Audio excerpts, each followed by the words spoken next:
So, good morning. Can you quickly hear me?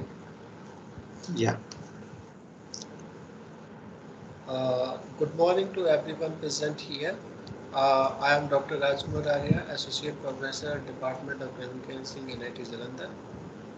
Today we have gathered on 8th of October 2020 to be part of short-term course organized by Chemical Engineering Department of Dr. B.R. Ambedkar National Institute of Technology Jalandhar.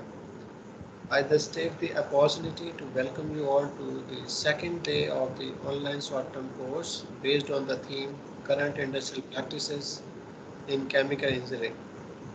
However, before we proceed, I would like to introduce you all to the Honorable Director of Dr. B.R. Ambedkar National Institute of Technology Jalandhar, Professor Dr. Lalit Kumar Avasthi sir, for his generous support and guidance. We also have the convener and the HOD of Chemical Engineering Department, Dr. Sangeeta, coordinator Dr. Amit Dhruv Sharan, faculty members and lively participants attending the webinar from across the globe. The first speaker for today's session is Dr. Ravin Gudi, professor and former head Chemical Engineering Department, IIT Bombay, who will deliberate on artificial intelligence, learning, chemical. Dr. Ravin Gudi to everyone present here. Dr. Ravin Gudi, who is currently the professor in charge of IIT Bombay Research Park Foundation. Prior to that, Dr. Gudi has served as head of Chemical Engineering Department at IIT Bombay. He also holds the institute chair position in artificial intelligence and machine learning.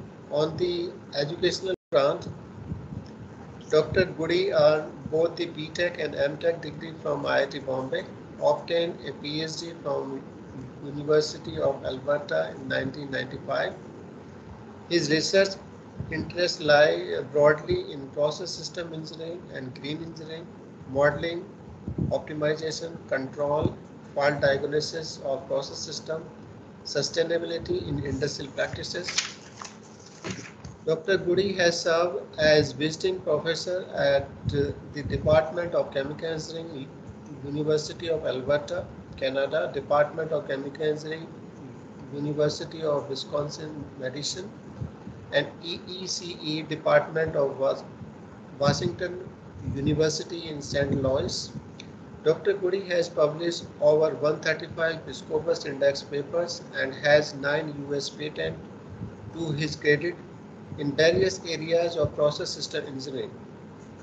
He has guided over 60 PhD and master's students during their research at IIT Bombay. Dr. Gudi is a recipient of several awards, including the Canadian Commonwealth Fellowship by the Government of Canada, Lovraj Kumar Memorial Award for Promotion of Industry Academia Interaction, Manu Dhane Applied Research Award, Hardelia Award for Excellence in Basic Chemical Engineering. He is also an associate editor of IFAC Journal of Process Control and guest editor for Control Engineering Practice. He serves on several technical committees of IFAC. He has also been an active consultant to the industry in India and abroad.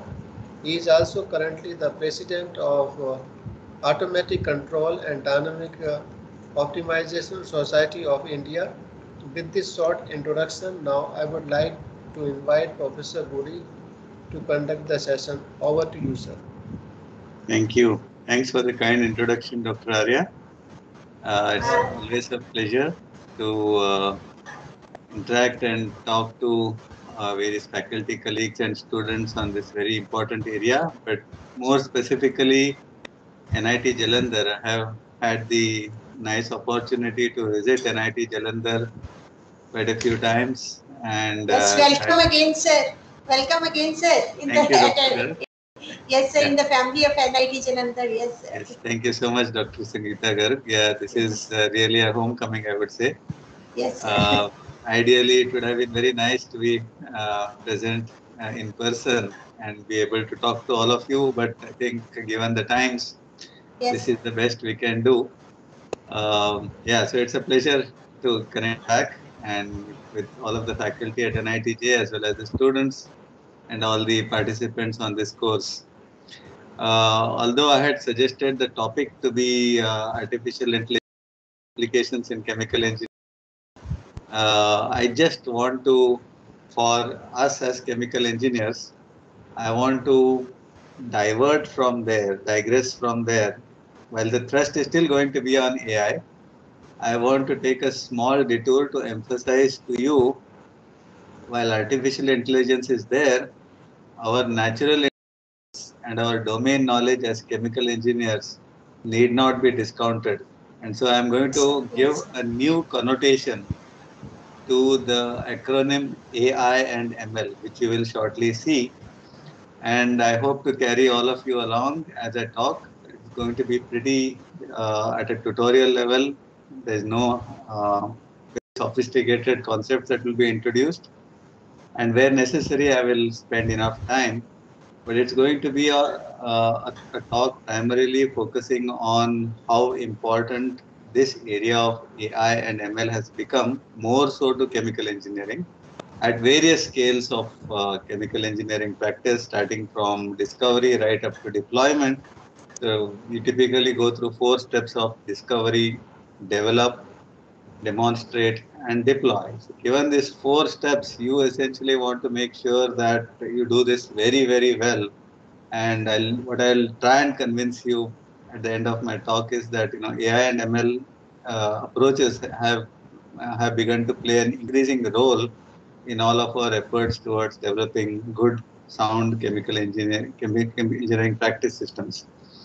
So, with your kind permission, let me share my screen. If I have the Yes, sir. permission, yes, I do have that. And so I will just share my yes, screen here.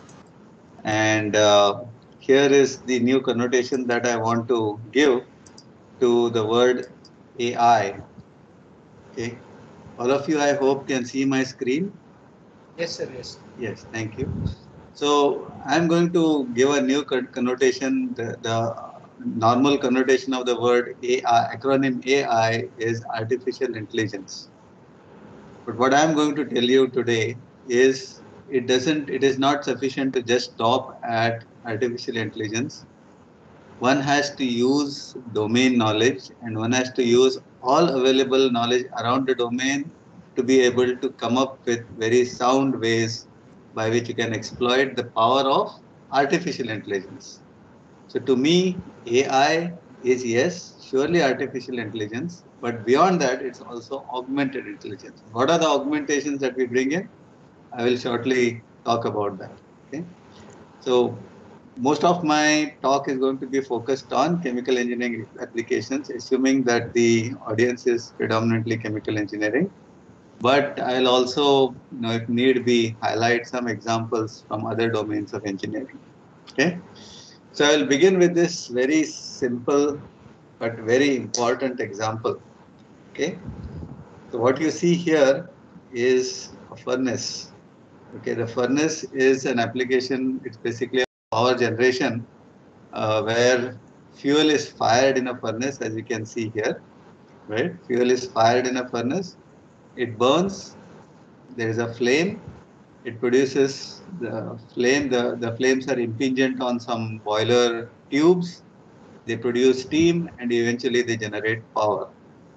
Okay. So this is a very simple application of fuel burning to generate power. Now let's what's around it, because our eventual objective in all of this is that what I have highlighted in green below, we want to release the maximum amount of energy that is locked into the fuel and transfer this to the application, which is power generation. We want a high efficiency combustion in all of this. Okay. Now, this application can be made a little more sophisticated when I'm looking at carbon black industry. and carbon black is produced via similar approaches. And when you look at carbon black, these are very small particles, nanoparticles, which essentially play a very vital role in a number of catalysts, in graphene oxides, and so many other things, right? So we can make the application fairly sophisticated as well. But let's restrict it to the simple furnace that essentially burns fuel and releases the energy to the boiler tubes and power generation. So now if I want to increase the efficiency of combustion, what I need is first a monitoring approach, and second, monitoring status to take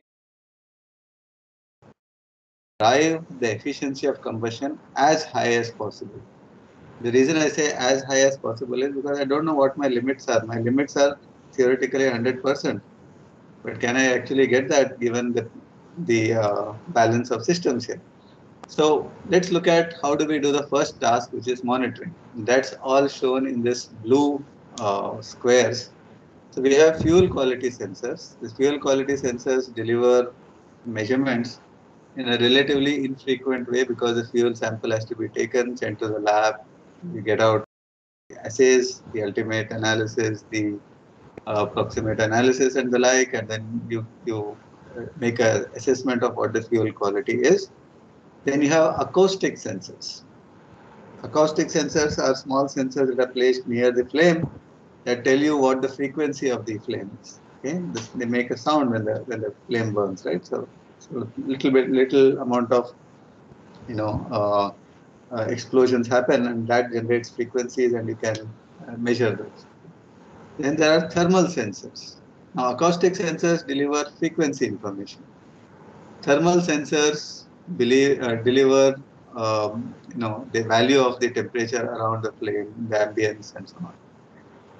Then you have the flame images. Typically now what is being done increasingly is they keep a camera which actually measures the volume of the flame and the temperature of the color of the flame. And based on this, there is certain inferencing that is done. So you have flame images. And eventually you have emissions. As the emissions leave, at the emitted flue gases leave, you have emission sensors that deliver how much of the fuel is completely burned, what is the unburned fuel, what is the carbon monoxide, is it completely burnt to carbon dioxide or is there some carbon monoxide, and so on. Right? So all of that emission sensors give you that composition of the flue gases. So now you have these 5 sensors. Let's look at the diversity of the sensors. You have fuel quality, which is a measurement in a particular range. You have acoustic sensors which give you these. You have thermal sensors that give you in a particular range. You have images, flame images, which are pixel information, and you have emission information. And what you want to be able to do is bring all of this together to generate an assessment of the combustion quality. So when people talk about assessment, we talk of assessment even when we teach, right? We say how well are the students doing. So what is assessment of combustion quality? When you say an assessment, you say you have a benchmark. This is the best that can be achieved, and how close you can get to the best, right? So combustion quality assessment involves 2 steps. One is definition of a benchmark, and the second is how close, an assessment of how close you are to this benchmark. Okay, so both these steps are very crucial because how do you define the benchmark? Will you define the benchmark using what you see as the combustion system model over here? If you do that, the combustion system model is not accurate. You might get a theoretical benchmark which you will never be able to reach. Okay? If I look at the quality as determined by the emission information and say clean burning or the images which is clean burning, that is a benchmark that is based on data, and that benchmark is temporary or it is short-lived, because how do I know that under certain other conditions I might not actually get even a better quality, right? Combustion quality is only 55% as known based on all the past images and all the past emission information. how do I know that I cannot exceed 55%? So it's a practical benchmark, but it is short-lived. I mean, there are opportunities to push that benchmark higher. Okay. So definition of a benchmark is a place where AI and ML can play a role. In fact, pushing the limits. Okay. I'll just take a minute to highlight what happened when I was an undergraduate student at IIT Bombay. We had an exceptionally brilliant mathematics professor, K.D. Joshi, Professor K.D. Joshi, whom I respect a lot as a mathematician, as a teacher. Now, he used to set exams where at the end of the exam, we would all in state of mind, the exams were so tough. But he was a brilliant teacher, so he had very high expectations. But if I look at the benchmark from that exam, the topper would get about 20 out of 100. Others would get maybe 10, 5, and a good number of them would get zeros. Okay, but the benchmark now, the best achievable in this test is 20. So that's a benchmark that I would work with. Okay, whereas theoretically the benchmark is 100. If I was a genius, as measured by his standards, I should have gotten 100, but that's an unachievable benchmark, right? So that's something that one does when one does combustion quality assessment. Now, once you generate how close or far away you are from the benchmark, then what you do is you look for opportunities to push the operation closer to the benchmark. So that's where you have to bring in a combustion system model. This is incomplete. So what you could do is you could also use all of this data to update the combustion system model. And this is the concept of a digital twin that is now increasingly becoming very popular in the manufacturing industry. They want to call a combustion model, a model of the system that agrees with the plant operation as closely as possible. They call it as a digital twin. Okay? So this is continuously updated based on the learnings, the measurements from all of this. And through a combination of the quality assessment and this combustion model, I can do something called advanced optimization. It means I run the model repeatedly in a mathematical environment and try to establish the best achievable performance and then deliver that through appropriate control. So the targets are cascaded down to a control system and the control system achieves high efficiency combustion. Okay. So if I look at this very simple application where there are 5, 6 sensors, and I want to make a sense of how good a combustion I can achieve, well, it's a fairly daunting task with a diversity of sensors, an inaccurate model, continuous improvement of the model, redefinition of the benchmarks, and then trying to push your operation as close to the benchmark as possible. Right? So just took this example so that all of us can relate to this. But if I now go to a full-blown industrial practice, what we are actually encountering is a digital tsunami, because there are so many measurements that you get from an operating plant that you have to make sense out of this. There is bits and bytes of data coming. It's like holding a fire hose. This is an intern. This is an experienced hose operator. And you want to make sense of all of this. And really, if you tap into this data stream, it is like drinking water from a fire hose pipe. You stick in a paper cup there or a porcelain cup there, that cup will never get full because there's a torrent of data. And unless you have the right tools to be able to decipher what all that data is going to tell you, you are lost. And so here is where data analytics, which is a subset of artificial intelligence, starts playing an extremely important role. We use the word data analytics, we use big data analytics, right? We use machine learning approaches. All of these are methods to essentially make sense of this diversity of data that typically gets spun off. And this data is what you want to use to be able to improve your understanding about the process and push it as close to the benchmark as possible. So given that background, what I'm going to do is I'm going to organize my talk in this manner. I'm going to say digitalization, because that is a prerequisite to AI and ML. Then I'll talk about one of the paradigms that is coming very increasingly into the industrial practice called Internet of Things and an industrial Internet of Things, so IoT and IIoT. Then I'll talk about operational excellence and related, operational excellence only at operation. No, that's not the idea. Operational excellence is conditional on how good your process is. And so you need to cascade down right to the discovery step of the process and make decisions in design, scale up, operation, and then bring the notion of operational excellence. So throughout the entire life cycle of discover, development, demonstrate, and deploy, you have tremendous opportunities to use AI and ML. Okay? So huge opportunities of integrated decision making that helps you to handle efficiently handle huge amounts of data, the workflow, and usher in new ways of achieving operational excellence. We'll talk about the AI and big data context in industrial practices, data to information, knowledge, and wisdom. Look at quickly how do we achieve the same, and then some scenarios, case studies that I have. Spend a lot of time on this, and then I'll make some summarizing conclusions. Okay. So, what is digitalization? I mean, it's an often used word.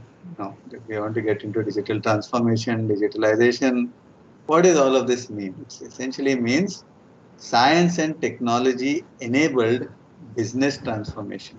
By business, again, I don't mean operations, because a chemical company, a pharma company, a bio company has to rely very heavily at the discovery steps. Business essentially means the entire steps of discover, demonstrate, discover, develop, demonstrate, and deploy. So what it means is transforming conventional or partially digitized approaches so that you can vastly impact industrial practices and improve the overall business performance. And what it helps you to do is bring in improved connectedness between different entities. And I'll show you what these entities are so that there is a coordination and cooperation and decision making, safety and compliance, improved productivities are the outcomes of this. So when you do this, science and technology facilitates generation of data at the lab scale, pilot scale, design of experiments and all of that, right? Transformation of the data so that you get better understanding of the process, transformation and analysis, and all of this leads to improved information to assist in agile and optimized decisions. So digitize, decision making, and deploy are the other 4 Ds that I would like to suggest. Okay. Now, what has spurred digitalization? Why is industry, academia, research, why are they talking a lot about digitalization? Because it has just been so nicely synergistic that sensing, networking and communication, power of computational tools and platforms, all of this have combined together in a synergistic way so that you are able to spur digitalization. Okay. So what you're talking of in sensing technology, the size of the sensors. Now increasingly, the size of sensors are becoming very, very miniature. So it's not unthinkable to deploy a small pressure sensor in a downhole of an oil and gas well and gauge the reservoir pressure. It's not unthinkable. People are working towards that. Likewise, improved sensing principles, more reliable and robust sensing principles. These sensors have self-calibration, diagnosis abilities. They can also communicate. So the sensors dive deep down into the oil and gas well can communicate as well, right, through wireless and a lot of advanced 5G technologies, and they are coming at a relatively lower cost. If you look at networking and communication, as I said, rise of 5G that permits real-time analysis, low power consumption, mobility of sensors, all of this is contributing. Computational advances, really powerful algorithms now, right? All of you agree, compared to even 5 years ago, if you look at now, we really have substantial advances in algorithms. AI and ML, artificial intelligence and machine learning tools that look at the 4 V's of the data: volume, veracity, velocity. So 4 V's: volume, huge volumes of data; veracity, how correct is the data; velocity, the speed at which it is coming; and the fourth one is, I can't remember, the 4 V's here, and so diversity, variability. So, I talked about images, I talked about frequency, I talked about, numerical values, variety of sensors. So the 4 V's, how do you bring them? There are powerful algorithms that can do that to result in what they call as descriptive, diagnostic, predictive and prescriptive analytics. So all of this is now possible under very powerful computational advances. Also, the platforms, the IoT operating system is now by itself area of research. Cloud architectures, edge versus cloud computing, decentralized versus centralized computing, blockchains that essentially guarantee you security. So all of this are coming together to spur digitalization, and now is the time that we as chemical engineers can exploit these advances in ways that help us in these 4 steps of discovery, develop, demonstrate, and deploy. Right? So I'll just show you those as we go ahead. Now, IIoT, Industrial Internet of Things, it's a framework of intelligent and highly connected industrial components, which are designed to do a lot of things. I'll share this slide with you at a later point, but it's designed to achieve benchmark performance in terms of safety, productivity, and operational cost. Safety is very, very important. Those of you who are in the audience who are born after 84, you probably do not realize, but before, in 1984, there was a horrible, horrible disaster that happened in the country, the Bhopal disaster, which is still, kind of boiling in our minds, that why did that have to happen? Safety is extremely important. There is no reason to believe that the life of a person operating a plant, chemical plant, is any less valuable than the life of a person traveling in an airplane. We need to have very, very high levels of safety in our operations, data security, reliable communications without disruption, efficient management of industrial assets. All of this is what IIoT brings in. And we are also having a wish list of Industry 5.0, 6.0 that advances. CPS is cyber physical systems and a massive personalization. So what you see here is the human hand, what you see here is a robo hand, and the robot and the human hand can actually come very close to each other and meet. So that's what Industry 5.0 is, Industry 6.0 is. Okay. So given all of this and digitalization to happen, what does the impact it brings? It essentially brings in connectedness, safety, productivity, operational excellence. Define this term in a short while. And so, there is a lot of opportunities now for we as chemical engineers to focus on chemical practices, modernize them, make sure that we exploit all the data to improve our understanding and come up with safe and productive practices that comply with the regulatory bodies. Okay. I'll just pause here to take some questions before I get into this. Are there questions, please?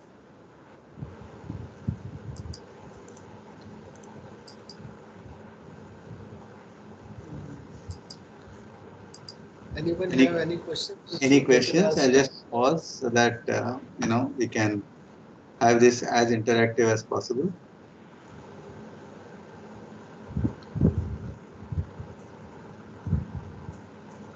Okay, so it looks like my tutorial orientation is working. There was a question, yes? Hello? Yes, please. Yeah, go ahead. Yeah, sir, I want to know, sir, there are numerous AI techniques which are flourishing these days.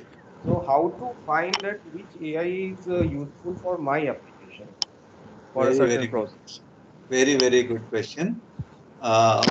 There are numerous AI tools. So it is like, if you look at a workman or a plumber, they have this belt on which they'll stick in a hammer, a plier of different sizes, screwdrivers of different sizes, number of other devices, a wrench and all of them. Okay.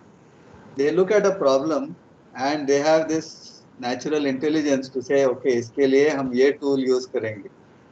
Okay. This decision of which tool to use for which application is something that one learns through applying. Okay.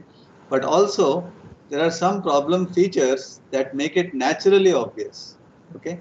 For example, if I have to turn a screw, I know that I'm going to use a screwdriver, but if it's a cross versus a hexagon, I need to know which tool I need to use. So just a visual examination can give you that. But the others, you need to develop that natural experience to be able to do this. In other words, if I see a fly, I don't want to kill it with a gun. I want to kill it with probably just catching it with a net or something, right? So that's a simpler way to do this. You don't want to kill a fly with a gun. You want to use the right tool for the right application. And so, many times people talk about neural networks, people talk about fuzzy logic, people talk about Petri nets, people talk about a whole bunch of networks, right? Now, do we have to use the best of them, the most sophisticated of them? The answer is no. Sometimes the application can be met just by a simple tool. Okay, but how do you know that? This comes more by practice and more by a knowledge of what information you have around it. So as we go ahead in the talk, I will tell you there are some indications about the application that tell you which tool to use. So we can use that kind of an approach to be able to decide on which AI tool I would use. Okay, very good question. Thank you, sir. Are there any other questions?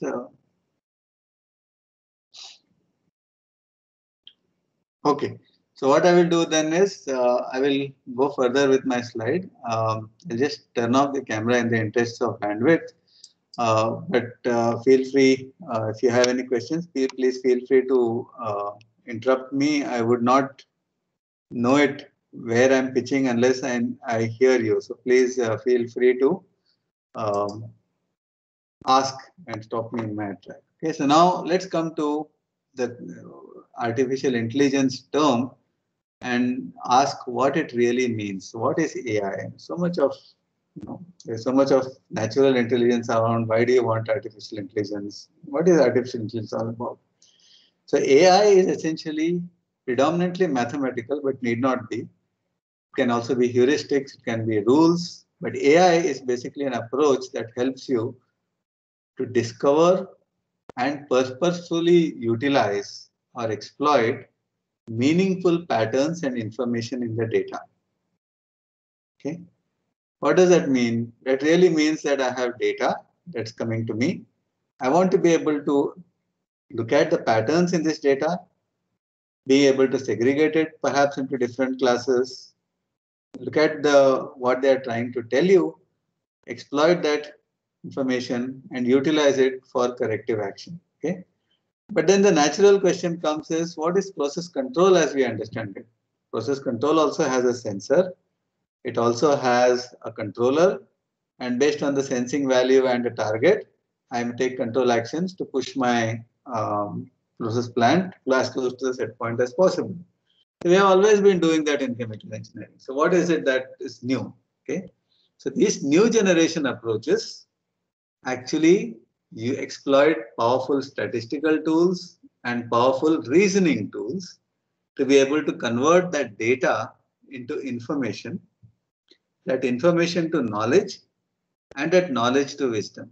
Okay, so this is what AI brings in terms of the power of the tools. Okay, I'll just show you this pyramid, which talks about at the lowermost rung data.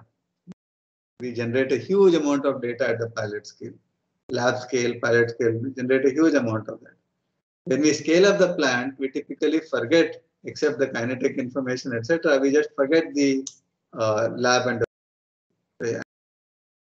we carry this forward. If you look at it on the left, what is data? Data is essentially a set of discrete elements.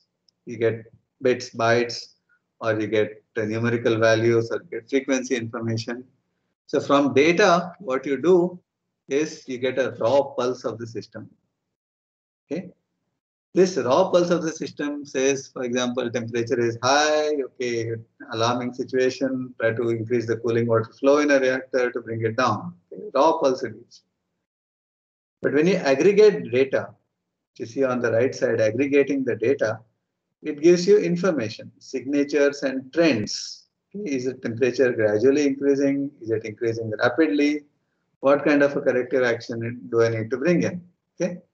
So signatures and trends, when I organize them, which is what you see on the right, organizing the information, it essentially generates knowledge for you.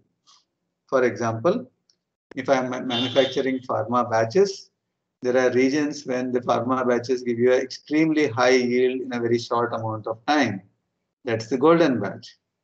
There are some cases when it doesn't. It's an average batch. Okay.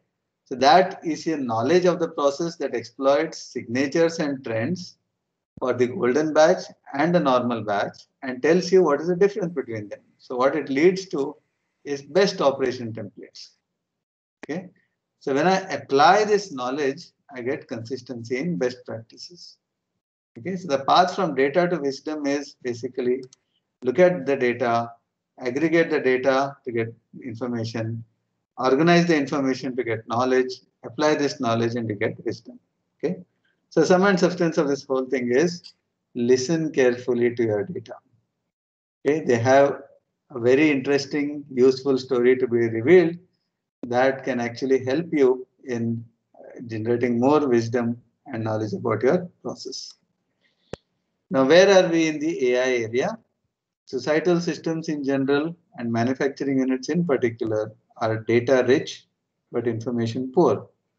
When you walk by on the road, not during pandemic times, but in normal times, when you look at a hotel, you might think that, oh, this hotel looks, how do you decide whether you want to get into that hotel restaurant or not?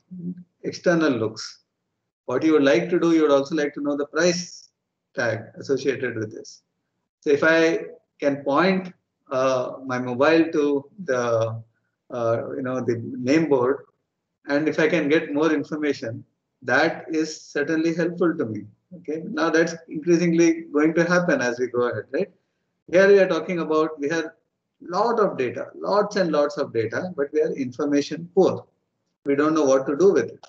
Okay, we are in the age of petabytes, and to place this correctly, kilobytes, megabytes, gigabytes, terabytes, petabytes, and exabytes. So we are currently in the petabytes going to exabytes. Okay. For example, now if you see here, this is that peta, exa, zeta, and iota. Okay. The Walmart's data storage runs into several petabytes. YouTube, our very popular YouTube, is now getting into peta, and a typical chemical manufacturing runs into exabytes. So we are somewhere here as far as chemical manufacturing is concerned. Okay. So going back, this is the huge amount of data, the digital tsunami that we have to contend with. More importantly, the nature of the data is very diverse, numbers, images, acoustics, and the like.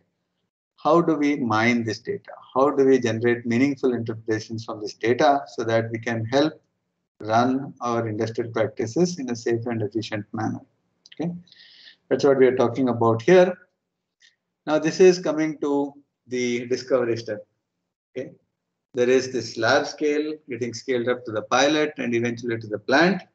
Okay, what we typically do at the lab scale is establish feasibility. We do maintaining yields, purities, and efficiencies. We have data generated at each of these stages, and typically a lab scale is more controlled than a pilot scale. A pilot scale is even, a plant scale is even lesser controlled than a pilot scale. So as we go, the scale up is never easy. Okay. So what we are talking about here, see what we do typically, we do catalyst screening, new product rates, establish feasible conditions at a lab scale. These might not scale up to the pilot, might not scale up, feasibility established here, might not scale up here, and so on. So there is an opportunity, a huge opportunity to do intra-stage learning at each of these scales. Each of the stages, for example, experimental design, model discrimination. Okay. Now AI, very powerful tools are there which can help you to conduct even your lab scale experiments much, much better. Develop your models and discriminate between them in a much better. But more importantly, as you go from this scale to this scale and this scale, you can model the effect of scale up, establish protocols and the like. So the question that you ask here is, can data generated over different phases of the product life cycle be leveraged? typically what is done is represent what is known, empiricize what is unknown, and adapt and update with data generated at different phases. Okay, so this is something that's increasingly coming. For example, one of my PhD students is looking at how AI and ML can help in catalysts, better catalysts, or better materials. For example, when you're looking at polymeric interfaces and the like, how do you make those predict those properties in a much accurate manner and the like. So really now comes the main message. As I said, listen carefully to your data, interpret the signals into meaning information, build knowledge using the information, and evolve safe, improved, optimal, and compliant operating policies. There is a data deluge, just too much of data but very little wisdom. We need to rescue the data from the graveyard. Okay, why I say graveyard? Because typically what do? We generate a huge amount of data and we just archive it. That's where it rests. Okay, so in that sense, it's a graveyard. But we need to rescue the data from this graveyard, bring it out, mine the data, generate some information, knowledge, wisdom, and so on. And so really, this is what we are talking about it, translate the data into actionable information to make improved decisions at each of these scales. Okay, so now let's look at approaches to knowledge extraction and refinement. There are three sources for understanding our cause and effect relationships. One is that we have models. Now, no matter how poorly you know about the system, at least you know the mass and energy balances. Or in a very simple way, input is equal to output. Okay. But having said that, models are models. They can never be close to reality. Okay. So you have a second sense of your cause and effect relationship, which is your measurements, the measurements that you make around your system. Okay. So you have these two models, you have measurements. Many times what you also have is you have a knowledge of how accurate the model is. You have knowledge about how accurate the measurements are, and you can exploit that, which I call as the third source of information, which is mismatch. How mismatch is the model from the actual plant? What is the measurement noise? How accurate are the measurements, which is noise, right? So if we have knowledge of all of this, depending on the extent of mismatch and uncertainty, the measurements can complement the models, and you have broadly these, what you see on the right, as approaches that are typically found in chemical engineering practice. Okay? I'll just explain this in a minute. If I have a very accurate model, so I believe my model very, very strongly, but I have noisy measurements. My measurements are corrupted with noise. Now, typical example of this is, in an oil and gas production company, where they produce a lot of oil and gas and they transfer it to across their company boundary to somebody who comes to take away the gas. Typically it's a joint venture, or it might be somebody who picks up a fertilizer company or a LNG company that takes the gas. When the gas is transferred to them, there are meters on both the sides.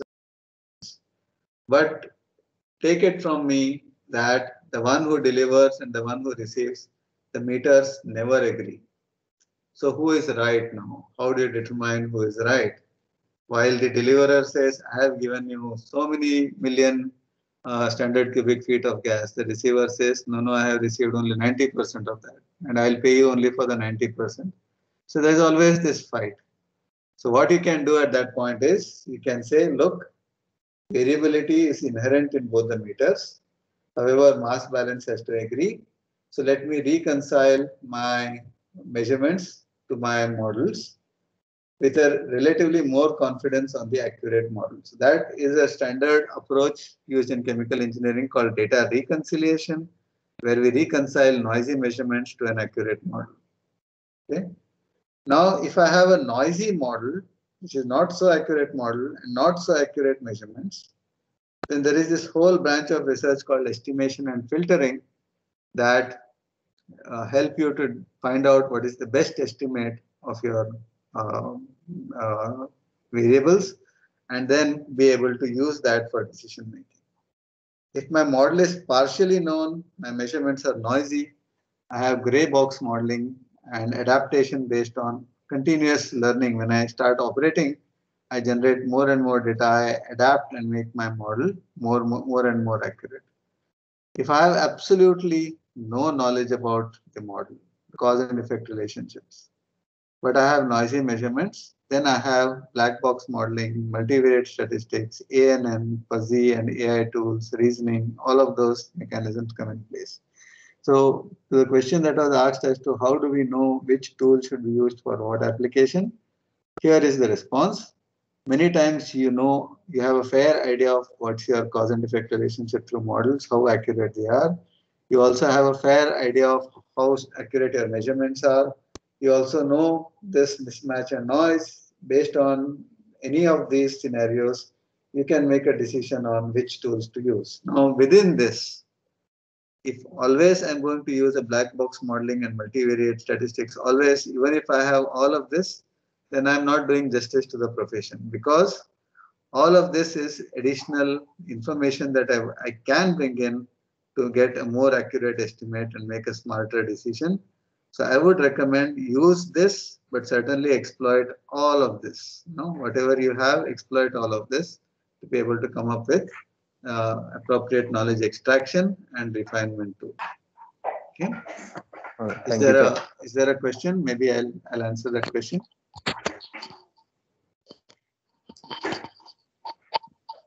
Is there a question? Okay.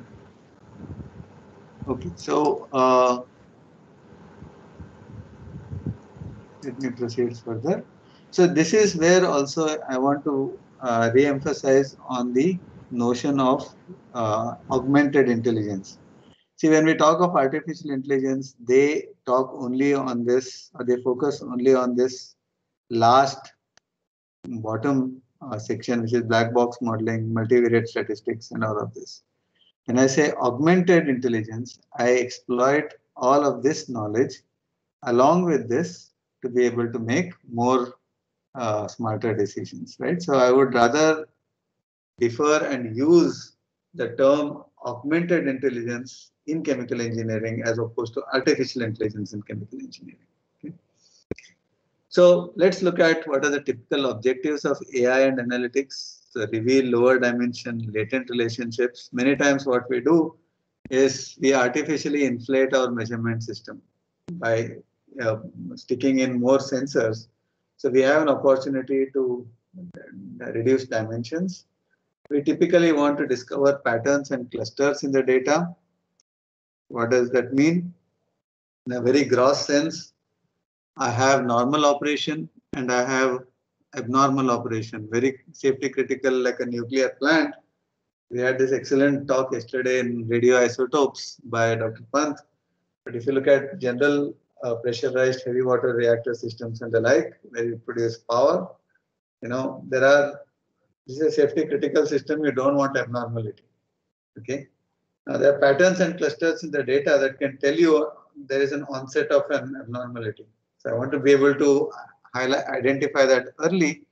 So I want to discover patterns that contribute to the differences in the regime of operations.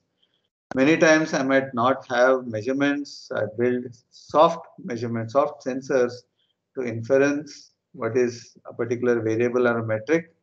This could be based on fusing information from images, fusing information from measurements, frequency-wise, numerical-wise, image-wise, bring all of that together to build soft sensors, generate reduced variance estimates for closed-loop control. Control, is a very, very important component when you operate.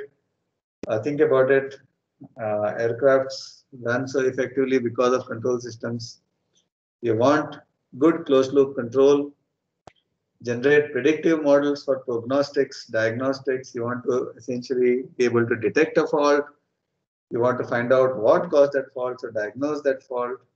So how do you generate these predictive models? And then you want to do continuous performance assessment. You want to make sure that you push your benchmarks, because those are based on best seen data the opportunities to push your benchmarks, and also be able to ensure compliance to regulations and the like. Okay, so this is the typical objectives. What are the basic challenges? The design and the analysis. Design is how do you design your sensor systems? Where do you place sensors? Now we are currently working on a problem in water networks, and that's a huge problem. We're talking about in a city like Jalandhar, is a water distribution network. You want to ensure that every household and community gets water of the right quality and right volumes. Okay. How do you ensure quality? You have to put sensors. Where do you locate the sensors? Do you locate them every household or every tap, or prime locations? So the sensor design is something that's very important. Once you locate those sensors, how do you transform and visualize the data? How do you present the data in a suitable form for analysis, especially if it is streaming, if it is aggregated? How do you make? So this is a design problem.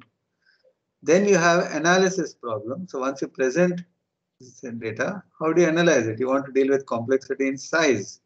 Huge volumes of data get spewed, as I showed you. Okay? Some of this can be collinear, meaning telling you the same thing. There could be heterogeneity, like images, frequencies and measure and numericals. There could be non-linearities. There could be very much amount of very high amount of noise, signal to noise ratio SNR. There could be multiple memberships, meaning they might actually be coming up with patterns that classify them to different grades of operation. So they could have differing belongings, which is memberships. And so what you want to be able to do is analyze all of this data, complement modeling knowledge with appropriate relative importance, meaning which is more accurate, which is less important, less accurate, and then try to make sense of the entire thing. So these are some of the challenges. So let me just show you this. In general, when I look at a system, I have causes that are deterministic, hopefully. Many times even this can be questionable. I have effects that are measured but corrupted with noise. I have disturbances and drifts. I have a system. What I actually work with when I'm doing offline is I have a model of the system that is not accurate. I have the causes, the same causes which I can implement on the model. I have an effect which is predicted. I have the same disturbances, but these need not be the same as what's affecting here, because I might actually not have modeled the disturbance. So while I do this, I try to get the best prediction as possible. And so you have all of these problems. The cause and effect relationships could be complex, nonlinear, and dynamic. They could be time varying. The data from an operating plant can be viewed in such a way that you can try to identify different classes of this cause and effect relationships.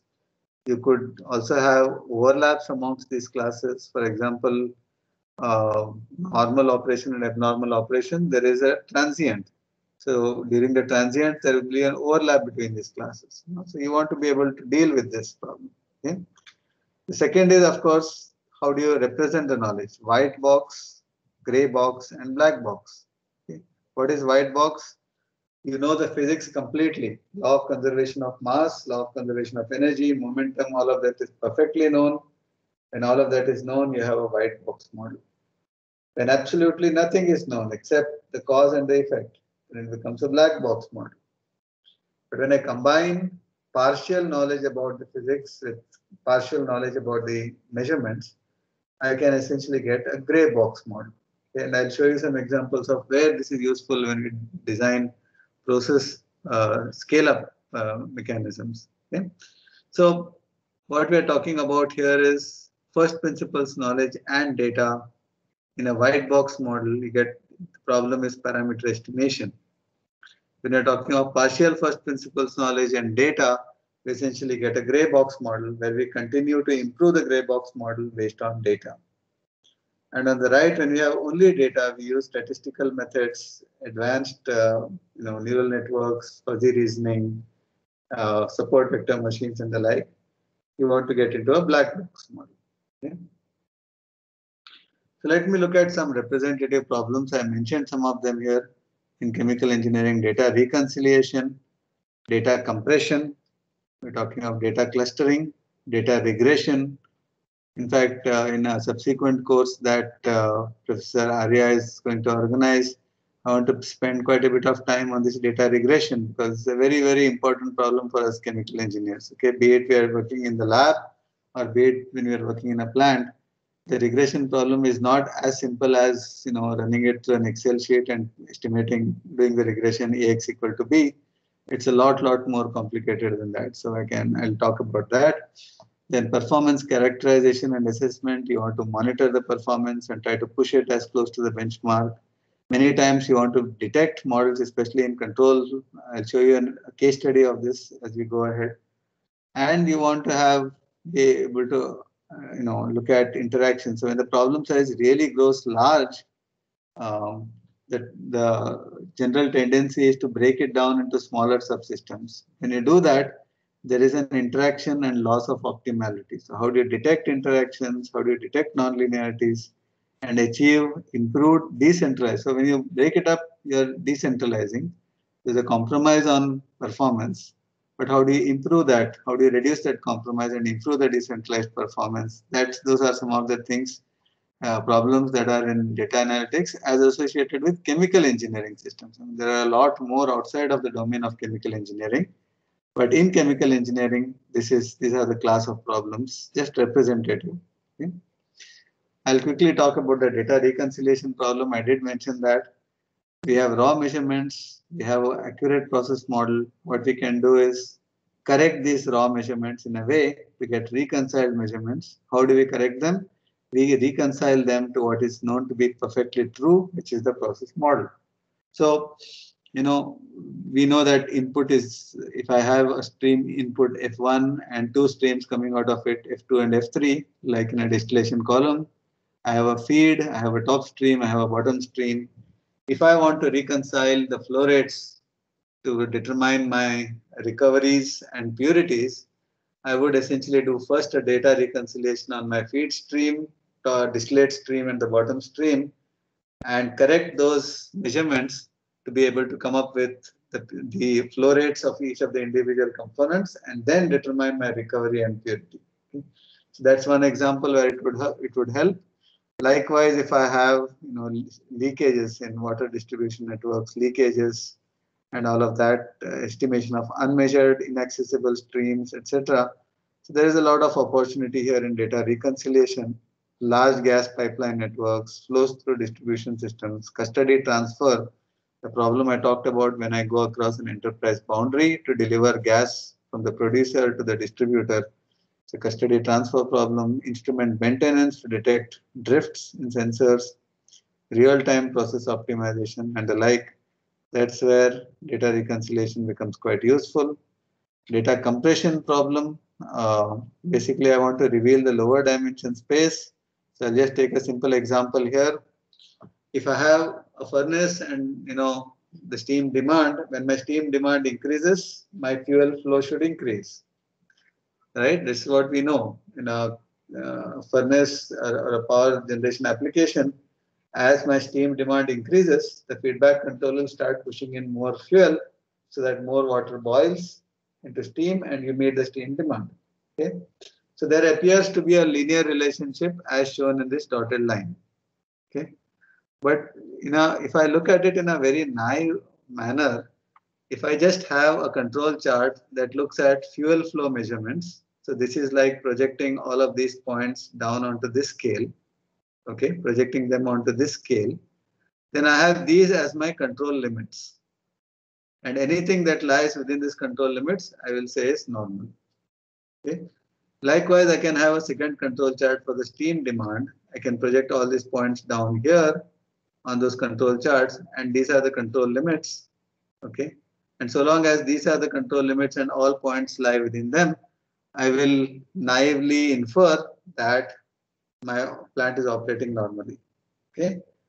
But if I have a sensor failure and at high steam demand, it is showing me a low fuel flow, I can get these 2 points, which are actually abnormal, but you see, they lie within the univariate control limits. Both these points lie within these two as well as within these two. So what I would do is I would infer that the plant is operating normally, whereas actually I have an abnormality in the plant. So what I need to do is the fuel flow and the steam demand are basically telling me, because of the control loop, that there is a linear relationship. So should I not monitor or have my control limits in this manner?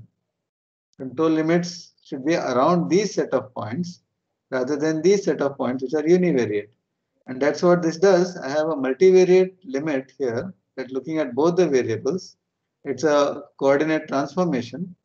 And now when I have this as the control limits, I can easily detect these as abnormal data. Okay. So there is an opportunity here to use, I'm just going back here to reveal the lower dimension space so that I can detect a fault early and in a reliable manner. I also have examples where we can improve the diagnostics if we take a multivariate view rather than a univariate, which is one approach at a time, one variable at a time. Okay. So fault detection and diagnosis. So for example, now here is a second example of, the digital twin where I augment first principles knowledge with measurements. Okay. And this is an example I ask that you pay careful attention, because as I go ahead, I will actually show you an example from an industry, LDPE reactor, a low density polyethylene reactor. Okay. So what are we talking about here? We are talking about the task of fault detection and diagnosis, which involves two steps, as the title suggests. We want to detect a fault and we want to be able to diagnose and provide early warning so that remedial actions can be taken. Okay. So to be able to do this, there are two ways I can do this. I can start with a model of the plant, and I can continuously compare the plant output with the model output and say, okay, is the plant operating normally? Alternatively, what I can do, I can just do what I shown on the earlier slides here. I can just look at data from the plant, establish these control limits as normal, and detect this abnormality. Okay. The third is augmented intelligence. Augmented intelligence says, let me also use measurements. Let me also use as much first principles knowledge I have, and can I make an improved decision? So combining what's called PCA. PCA is basically principal components analysis, which is a purely black box approach with first principles knowledge. If we can do this, what we are showing in this application is that it can reduce the ARL, which is the time between the onset of a problem to its eventual detection. That is the average run length. We can show that we can reduce the average run length if we bring in this first principles knowledge. Okay, which is nothing but augmentation of data with first principles knowledge to the extent that it is accurate. So here is an example. Now all of you know what happens in an LDPE reaction. What happens in polymerization? Several smaller units of a monomer, in this case ethylene, combine together to produce a polymer, right? Operating conditions are temperature 150, greater than 150, pressure greater than 1200 atmospheres, and you want a degree of polymerization of 10,000. Okay. Now it turns out that in this operation, there are hot spots or undesirable reactions that generate hydrogen and methane, both of which are combustible and can result in an explosion, high exothermicity. Also, economic loss, because a lot of this ethylene is getting converted to this. There is an economic loss as well. Okay. The question that we ask here is, we want to monitor this operation and we want to make sure that we detect the onset of this side reactions early so that we can take corrective action like either cooling or shutting down the flow of ethylene. Okay. So this is an actual plant application where there are ethylene fluorates, initiator fluorates, unreacted ethylene initiator and product fluorates. All of these, this is a typical reactor schematic and a model. And we have part of a partial subset of this as measurements. Okay. Now the central idea here is that we write the energy balance. Now this is coming from first principles. We write an energy balance. What does this energy balance come? There is a heating term, there is a cooling term, Okay, so input plus generation minus output minus accumulation. So there is a cooling because there is a loss of enthalpy from as the product leaves. Feed gas comes cold, initiator comes cold as a cooling. There is also exothermicity of the side reactions, which essentially contribute to heating. Okay, we want this heating minus cooling to be equal to 0, and so ideally this has to be 0 or some small error term. Okay, this is the first principles knowledge. Okay. Now, what is uncertain about this first principles knowledge? What is not accurate? It is when I write this, while I can measure the flow rates, what I don't know is the specific heat dependence on temperature, which is an uncertainty. Okay. So I represent this as uncertain values. Okay. And now what I do is for closure, this H is also dependent on temperature, whose measurements I know. Okay. So what I could now do is I could now use this data analytics based tools, principal components, to complement this first principles knowledge. And now what I can do is I can rewrite this in a more detailed manner. This is the heating, this is the cooling. So if I write in terms of enthalpies and so on, I essentially get this equation. I can reduce it to some terms, H1, H2, Hi, and monitor this for 0. I'll just pause here for a minute. I'm having an internal call, but please collate your questions if you have any.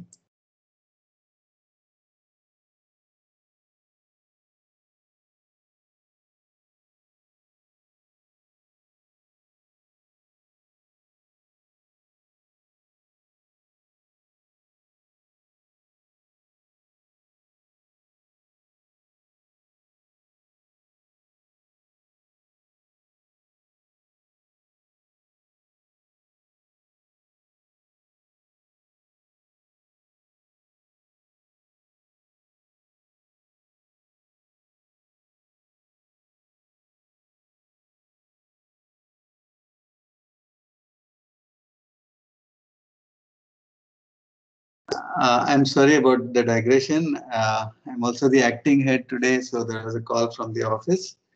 Sorry for the digression. Let me continue. Any questions if you have so far?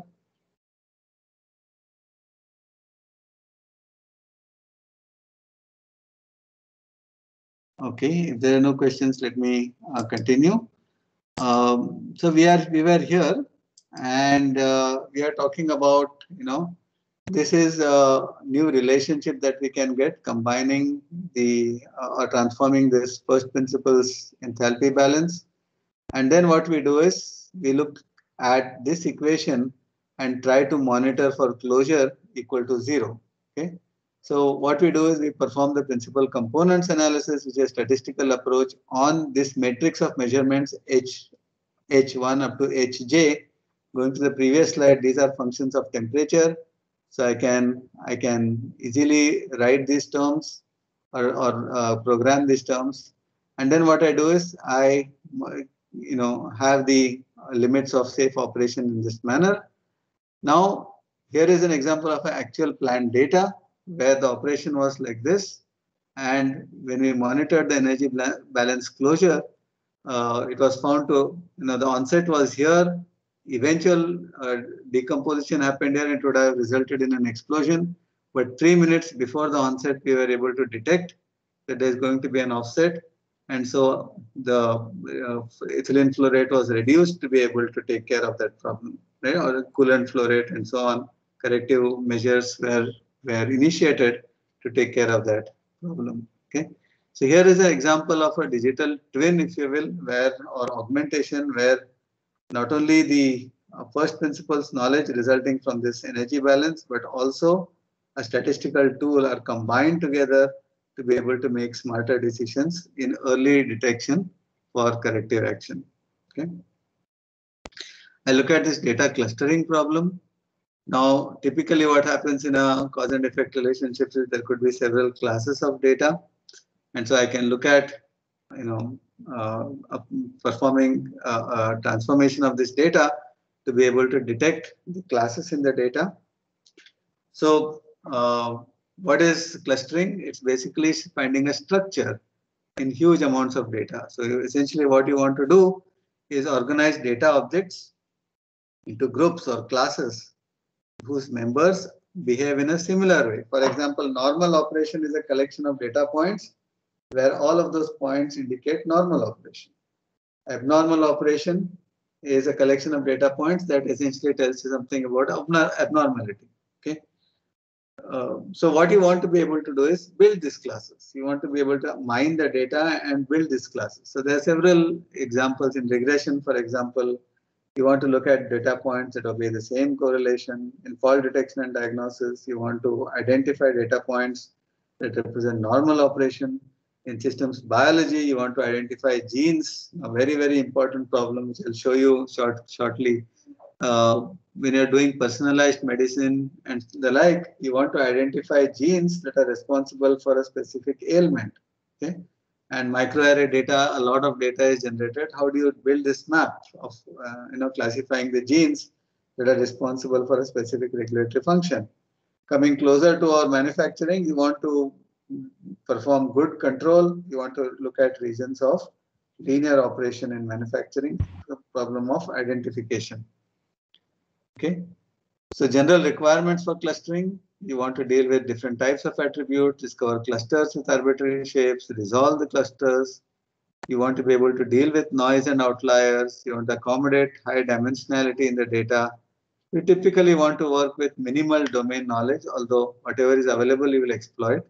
And then you want the cluster to be interpretable and usable. Okay, so that's the approach. There are a number of clustering approaches, hierarchical. It could be agglomerative, where you start with one point and you find other points that are similar and agglomerate the cluster. Or you can start with all the points and divide it based on dissimilarities. So agglomerative or divisive.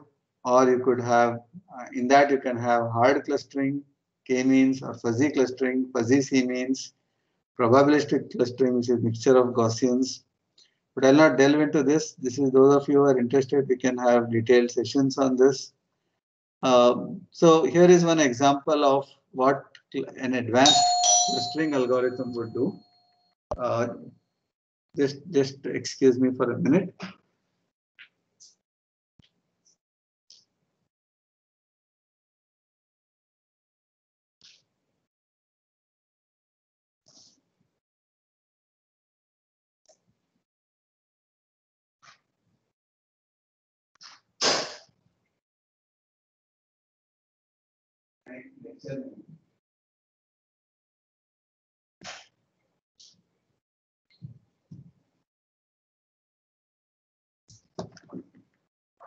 Sorry about that.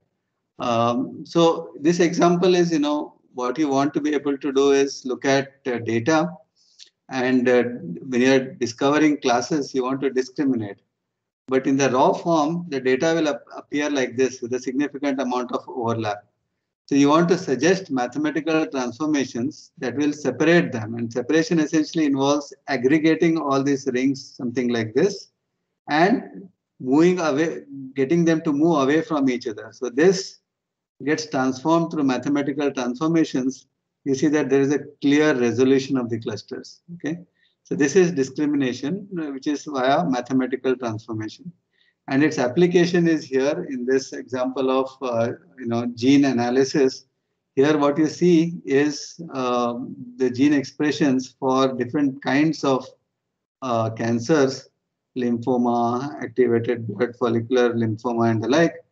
When you look at the raw data, it looks pretty dispersed and overlapping. But when you do this mathematical transformations, you see that there are clusters. For example, these pink ones get clustered into a single point.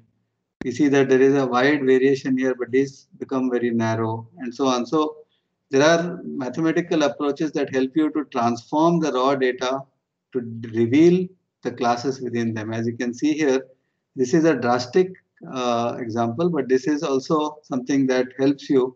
This example also helps you to realize what these mathematical transformations can do to be able to reveal classes in the data. Okay. Closer to chemical engineering, high purity distillation column, we applied this on controls where we said multi-model controls. So the nonlinear behavior is thought to be classified into locally linear regions. Each of this can be described by a linear model, and then we can use multi-model control to be able to do that. So this is an example closer to traditional chemical engineering. Data regression problem, this is very important, and when we are looking at regressing models to measurements to models and estimating parameters, there are a whole slew of techniques which optimally weigh information from the model, from the measurements, and be able to generate an estimate of the states as well as the parameters. Kalman filtering is one of the rudimentary or very powerful but very simple example. But now there are sophisticated algorithms like particle filters, moving horizon estimators that are typically applied in a chemical engineering scenario to estimate parameters as well as predict where the states are, an optimal estimate of the states given these measurements. Right? Not all of the states are estimable. So you have XM hat, which is the measured states, XU hat, which are unmeasured states. But with the help of these outputs, you'll be able to estimate both of them as well as the parameters, alpha, conditional, of course, on certain mathematical conditions that need to be met, like observability and the like. I'll skip this in the interest of time because we have to look at other examples. But we have looked at this from for a batch operation as well, where batch typically starts from an initial condition. There's a primary variable block that consists of infrequent measurements. Like, for example, if you look at a fermentation, you start with an initial condition. So, the variables like the biomass, the nutrient concentrations, and the like. So this is the variable scale. This is the number of batches. Suppose I know them for about 100 batches. This constitutes the initial conditions block. As the batch runs, I have a primary variable block which I measure infrequent samples of biomass, nutrient, and the like.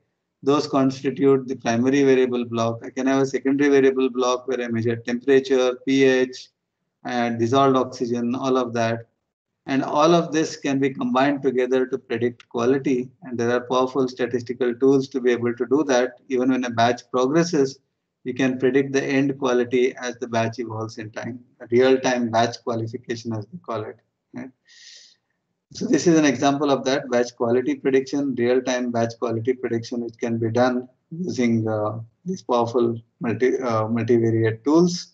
You could do important variables to diagnose abnormal operations. So key variable detection and diagnosis is something that can also be done using these tools. I'm sorry, I'm going a little fast here because I need to give you more of a glimpse rather than the depth. I could, of course, always at a subsequent point in time communicate with you to be able to understand this better. The other place where you have the application of these tools is in performance assessment and characterization. Recall that in the furnace problem, I told you that there is a benchmark and there is a performance assessment relative to that benchmark. So how do we do that? Typically, we do performance monitoring, which essentially continuously and real-time survey of critical plant operations that determine plant performance. Then we look at how close it is relative to that benchmark. So performance assessment. So establish the benchmark, assess and diagnose the reasons for suboptimal performance, and suggest potential remedial measures to improve the performance. This essentially achieves operational excellence. You have information sources, you have performance benchmarks, you have metrics of performance, and then you have the algorithms that help you to do this.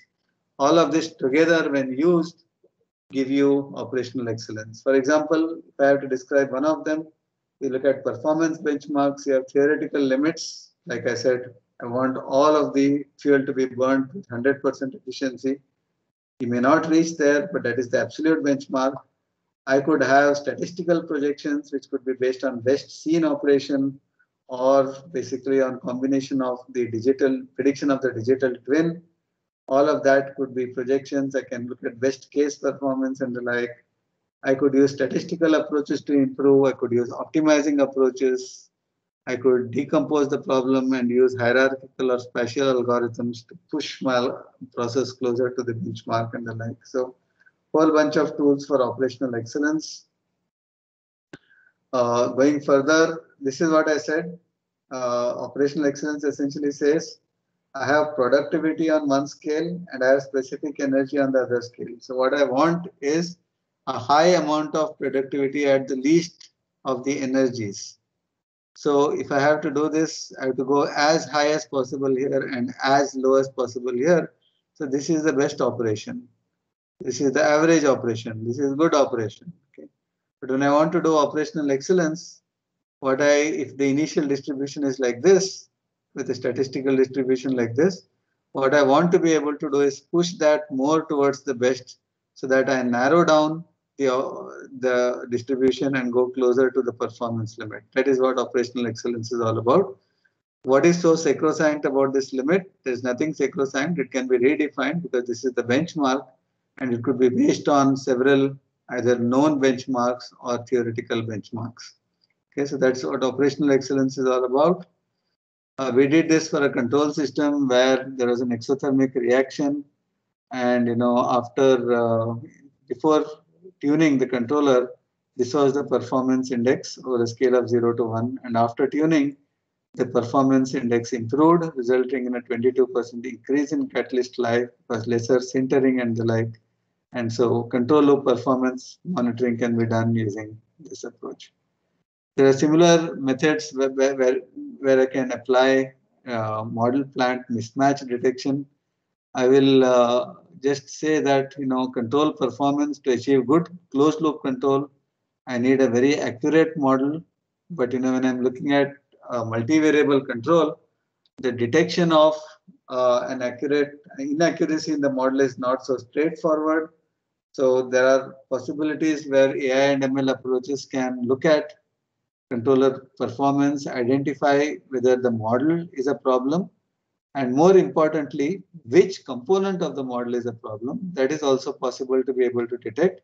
And once you re-identify those models, then the performance of the closed loop becomes as before. And what I show you here is a simple multivariable example where there are 3 manipulated variables, 7 controlled variables, and this is the matrix, if you will, of transfer functions. All of these are transfer functions.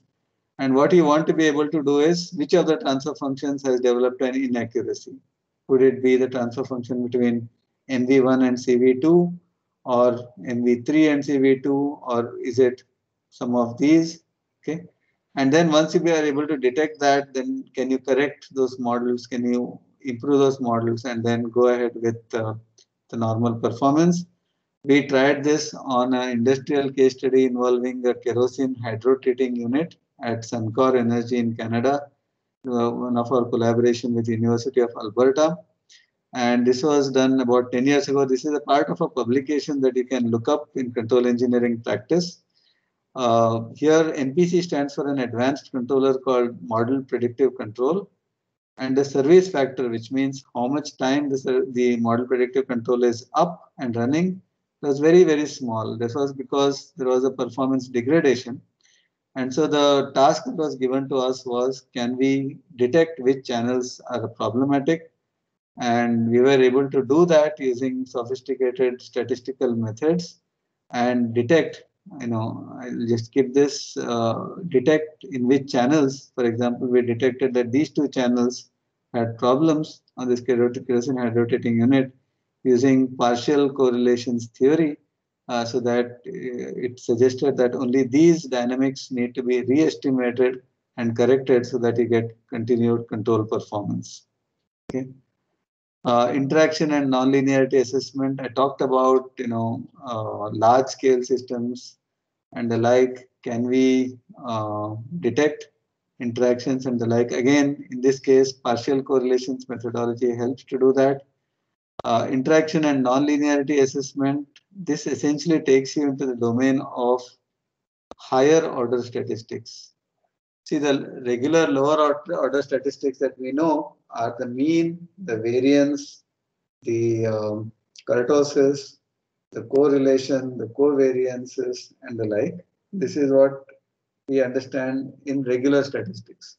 But when you talk of higher order statistics, which is what artificial intelligence and machine learning tools bring in, they look at factors or statistic like coherence or bicoherence or spectrum bispectrum. Coherence is already known, but bicoherence is basically a nonlinearity associated to.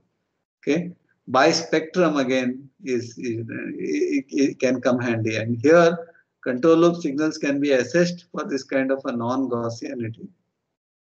And where this helps you is, for example, if I have a sticking wall or I have a controller that's associated with a nonlinear process, I can essentially apply these higher order statistical tools and be able to retune the controller so that I get control loop performance as on spec.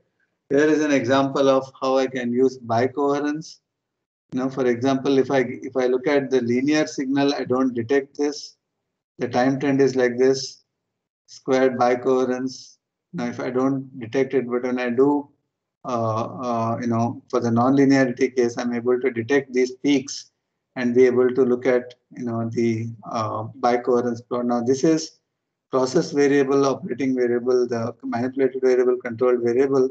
When they start behaving like this, I know that I have a valve stiction, and this stiction essentially helps me, detection of this stiction essentially helps me to correct that stiction and take corrective action. Okay. So these are some few examples which are taken from industrial practice. Going back here, kerosene hydrotating unit, valve stiction unit, and the other example that I took about the catalyst sintering example for closed loop performance monitoring. And then here we talked about batch processes and batch quality prediction. And then here we talked about the high purity distillation example. And then, in this is a digital twin example of side reaction detection. And going further back, the boiler data, right? So, what I try to do is I try to give you a glimpse of how all of these representative problems can be addressed using statistical tools, machine learning tools, and be able to address some important problems in there, right? And that is something that is the power of AI and ML. But when you look at augmented intelligence, you can do a lot more, as I showed to you through this example over here. When I use augmented intelligence, I'm able to predict it in advance when the side reaction is happening. Okay. So I'll just pause here to take some questions. Any questions up to this point, please? Any questions from the participants? They can ask actually. Actually, sir, I also have few questions because what I generally think that we are very much habitual or we are used to solve anything where we have just like equation, just like mass conservation, energy conservation, and momentum conservation, something. So wherever we have a clear mathematical equation, we can write a program for that, just like MATLAB or some other computational package or tool. But as far as when we talk this black box, artificial intelligence, ANN, so I actually don't understand what is happening inside actually, and most of the time means we don't we see once we model the things because simulate the data for a particular problem, we can get the result predicted well, but at the end of that we don't get any model equation or something, right? So I always feel curious whether if we will get some equations at the end of that modeling of the result, that may give, I think, better feel. Yeah. I agree with you that many times these black box approaches fail to give you a fundamental understanding of the system. And therefore, this pitch about using, the augmented intelligence, where on one side you leverage the power of statistical and machine learning tools, but on the other hand, you don't forget your domain. You're still on your, your mass momentum and energy balance equations. But what you do is you empiricize the unknowns. You essentially look at sir how आपका you. Video of हो गया शायद by mistake. I'm sorry. Your video I think turned off because I Yes, couldn't yes. I have see. deliberately turned that off because of bandwidth. Okay, But okay, I fine. That also created a problem. yeah, yeah. So So, yeah, so this is indeed a problem, but that's where I'm making this stress about using augmented intelligence, which helps you to keep transparency with your traditional chemical engineering understanding, which is mass momentum and energy balances, while leveraging the power of AI and ML tools. There is no question that we do need a good transparency. We want to be able to merge the power of both these tools. It's important to keep the chemical engineering view in mind, but at the same time, that alone is not sufficient, right? Your measurements are bringing you additional knowledge. You can't ignore that. And so, in the most simplest of it, of the applications where people are talking about a digital twin, they say that, okay, I have this first principles kinetic mass momentum energy balance based representation. What is uncertain here is the constitutive relationships, the relationships associated with the kinetics, the specific heats, and the like.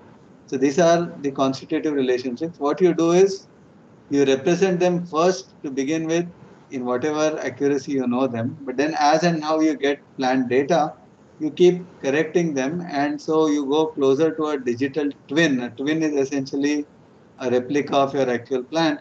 So you make your model as close to the plant as possible, which is a digital twin. So a digital twin essentially says exactly this, that to keep your fundamental understanding about your process intact, but update your parameters so that now you have a more accurate representation. A digital twin is a more accurate representation of the model you began with. Now you use this to make decisions, optimization decisions, control related decisions, whatever you want to do, you want to make this using the digital twin. Okay.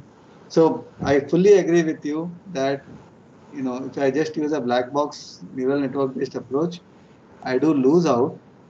But the recommendation here is just don't use. In fact, now people are coming with even neural networks that try to have at least a semblance of a structure with a domain. For example, if you see FaceNet, there is a whole bunch of neural network tools called FaceNet, FACENET, that essentially focuses on detection of similarity in faces, especially in if you want to detect terrorists or something, or even in a simple mobile application, when I just point the mobile, it detects that you are the owner.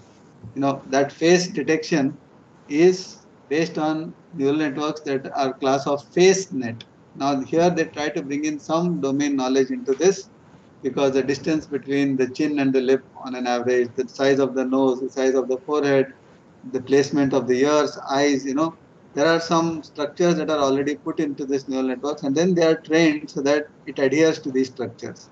So there is a relationship between the actual construction of a face and the face, and then it learns, the neural networks personalizes the actual face, and then you go ahead, and success of a face net is very good. Likewise, the pose net, if you are lying in a particular pose or you are walking in a particular gait, it helps you to do gait recognition. That's bringing in domain knowledge about the walk, and then so there is some transparency that gets associated. In fact, just about 3 weeks ago, I was discussing with someone that can we have, let's say, a dished net, a neural network that models high purity distillation columns, dished net. Now, what's specific about it? You know that in a distillation, the nonlinearity is typically associated between the reflux and the composition, whereas the rest of the thing probably is not as nonlinear. Can I bring in this kind of a first principles knowledge and build a neural network that focuses on this? A dist net, you can have a react net, and I'm just extrapolating here. You can have a react net, you can have a heat X net, which preserves the physics as much as possible, but empiricizes what is unknown, like fouling in a heat exchanger network, or any non-linearity associated with when I have smaller approach temperatures, I get diminishing performance from the heat exchangers. Can I model that using a neural network, but a heat X network? No? So preserve the fixed physics to the extent possible. Whatever is unknown, empiricize it using neural networks or any other black box modeling approaches, so that the transparency between physics and the data is there for the user. For example, yourself, you want to be able to get this transparency, you can develop that transparency. Yeah, actually, second thing, actually, suppose we did the modeling of one system for a set of parameter. Suppose we do the practical now, that out of that means with the interpolation part or extrapolation part. So would be able to use those model directly for those data points? Oh yes, yes, but that is not really exploiting everything, right? I mean, that approach is certainly admissible. You certainly can do that, but it's like two piecemeal approaches. Whereas what you want to do is bring in knowledge integration, right? Certainly what you say is doable. I mean, we can certainly do that. That is certainly possible. Yeah. Any question from the participants? They can ask actually. Yes, sir. I have one question. Yeah. I would be Sir, happy that if you can turn on your video, because it looks nice actually here. Sir, If possible, if possible. yes, sir. Otherwise, Yes, fine. sir. It is possible, sir. It is possible, sir. Sometimes bandwidth limitations are there, so Yeah, that create problem, Uh, but it looks good at least. it's okay. You go ahead with your question. Yeah, you can go ahead. Sir, Yeah. I Yeah. have switched on my video. Is it appearing, sir? Not yet, but it's okay. You please ask your question. It's okay. Okay, You sir. can. Sir, what I am finding these days in literature that RSM is used for modeling. That if we are taking the example of say adsorption, there are numerous papers that model adsorption efficiency using RSM.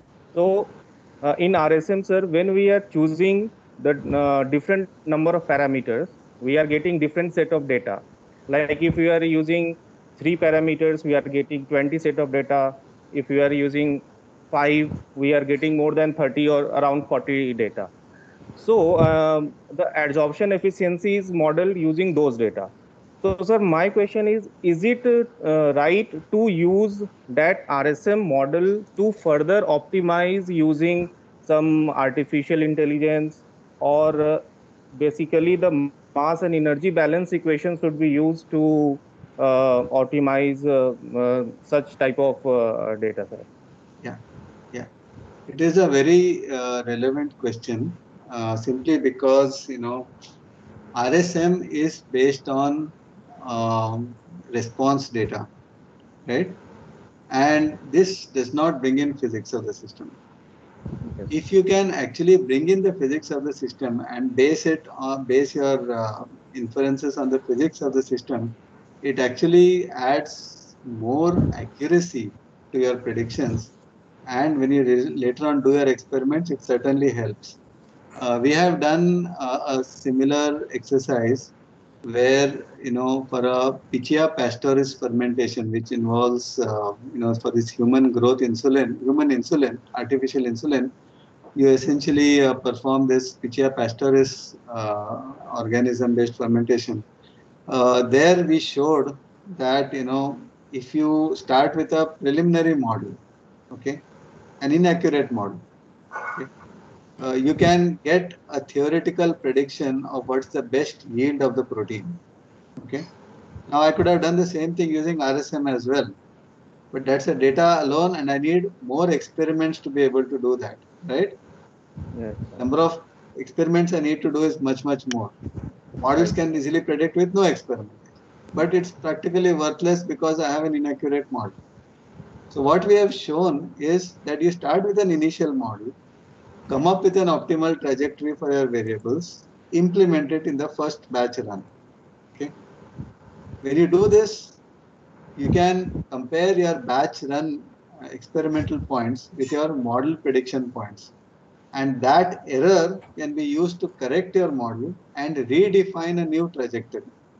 Okay. And when you keep doing this, and I can share that research paper outcomes with you, when we keep doing this, that is, predict your trajectories, redefine your model, predict your trajectories again, redefine your model, and keep doing this in what we call as an iterative learning. You can look up iterative learning as in the research literature. Iterations basically are carried out with the number of experiments. You can show that if you leverage this first principles model along with data, it can converge to the actual parameters faster than, let's say, an RSM based model. Okay, sir. So while you rightly pointed out that RSMs more number of data points and so on, it is still looking at it partial view. You are looking only with data. You are not bringing in first principles knowledge. The moment you bring in first principles knowledge and redefine your protocols, including your RSMs, you'll find that you will converge to the optimal protocol a lot faster. Sir, what Arya sir has told that taking the example of ANN, that we do not get a model, any mathematical model like that. But sir, there are so many algorithms which are being developed these days. Like we have TLVO, like we have PSO. So all these algorithms require certain objective function. So in that case, for as a chemical engineer, means we should construct objective function only on the basis of mass and energy balance, or should I consider RSM also? No, we are talking of two different things here, completely different things. See, PSO essentially is a population search based method. Okay. And the difficulty with such class of algorithms is that they don't guarantee you global optimality. Okay, sir. They don't tell you that it's, whereas if you use a first principles based, although it could be non-linear, at least you know that you are not at the global optimum. Okay. Uh, which helps you in redefining some things, your search methods in such a way that you can try and approach your global optimum. PSO is something that I would recommend if you don't have knowledge of your traditional programming methods, optimization methods. But if you have them, I would say it's more directed than a PSO based approach. If you compare this with traditional optimization, other the response surface methods and the like, it goes back to my earlier answer, which essentially says yes, you have to have bring in the domain knowledge. You have to have the model, no matter how accurate it is. If you have that, my hunch or gut feeling is that you might do better than just using only data. Okay, sir. The FaceNet, the PoseNet, these are all excellent examples where some first principles domain is brought in and then data is used to train. So, Yes, thank you, sir. yeah. Any other question from participants?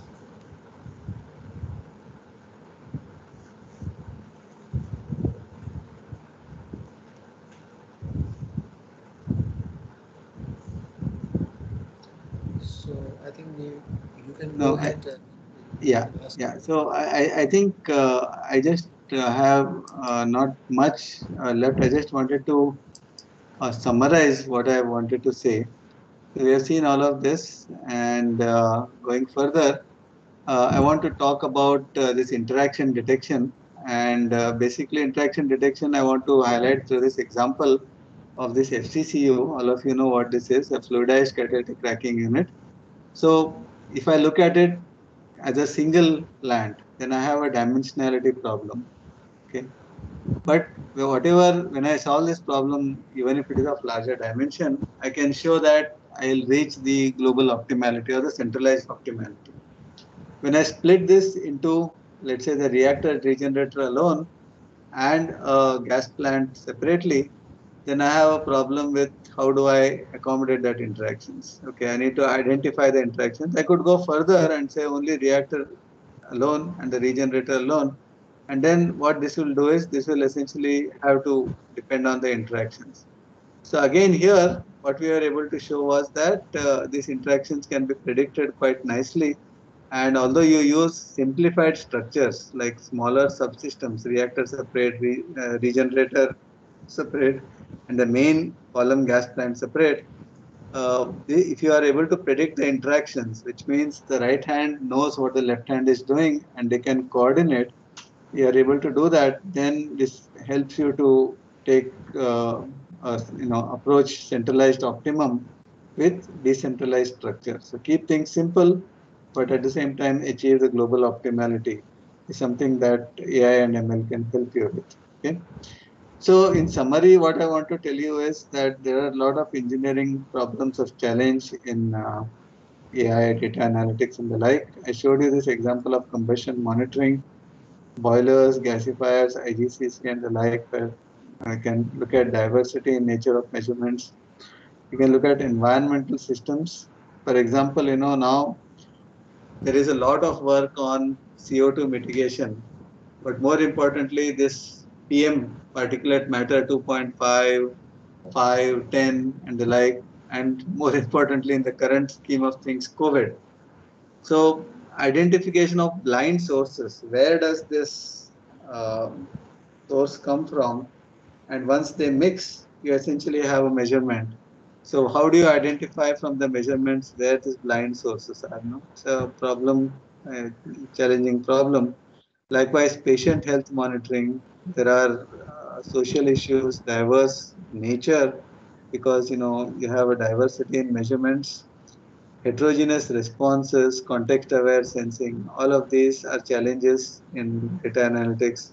Engine health monitoring, in frequency domain analysis, non-stationarity. There is a lot of challenge here in detecting, let's say, uh, engine for or a engine in a vehicle. How do you look at it? Likewise, causality detection. What is the cause? What is the effect? Especially if I have feedback, how do I detect causality for improved diagnosis and like? So this is really my last slide on challenging problems, and I would like to conclude saying that while we certainly want to learn more and more about artificial intelligence, machine learning, and the like, I would ask that all of us be aware that we should look at this also from the domain and think of AI not as artificial intelligence but as augmented intelligence, that you bring in both domains and related things, and then you uh, make smarter decisions. Okay, so that's the explanation of my title, Whether AI, whether it is artificial and augmented or augmented intelligence. And I want to make a strong pitch for it being augmented intelligence rather than artificial alone, because augment supersedes or subsumes artificial intelligence. Okay, I will stop here, and after uh, any questions, Any feedback, participants, yeah, they can ask to sir before we close this session. I think somebody has typed something in the text box. Yeah, actually, he said excellent presentation and first session by this is excellent activities. Emails thanks to Professor Guri, Department of Yeah, no, all of this thanks is okay, but I want questions. I want interactions. yeah, that's what. So, anything, any the student participant, anyone who wants to ask or interact with Professor Guri, they can talk to you.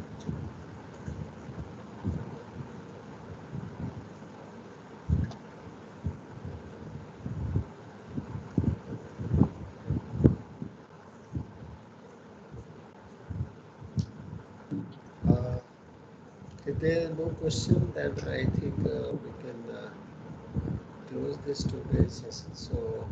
So thank you very much, sir, for accepting our invitation and managing your time. Because I know that you are engaged in so many activities, and still you are managed at the time. And whenever we ask you, you try your best actually. And most humble thing, you respond immediately also. It's not like that the state time. So only the prompt request and acceptance and always help all the way. And this talk actually, I am always curious actually. I also do some modeling, computational, but I do model, means MATLAB. So because as I told you that if I have the equation, I can play with them. So next time I would be happy that if we will take let's say one example, let's say a reactor or FCC. So practically we know all model equations for that.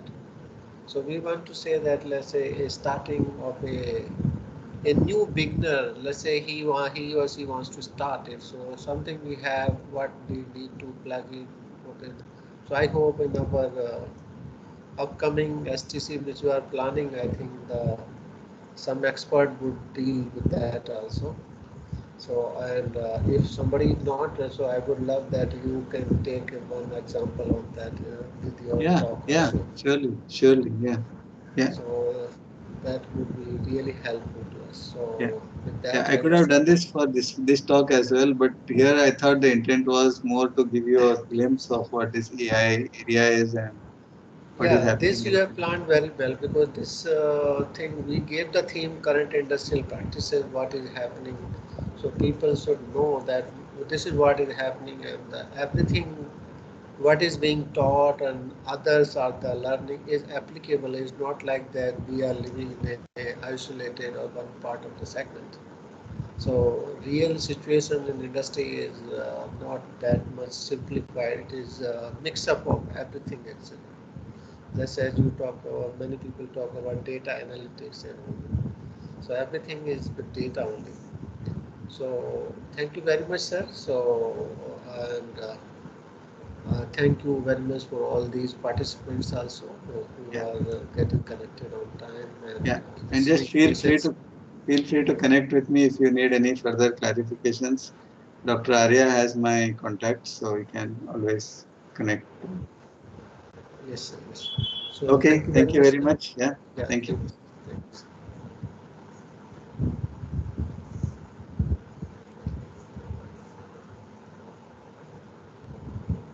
So for the participants, our the next session is at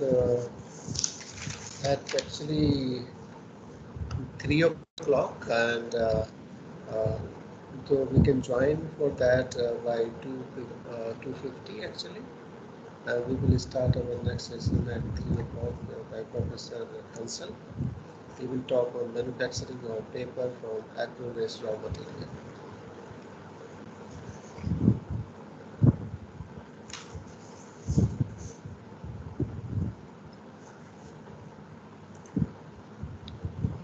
So all of you are able to join without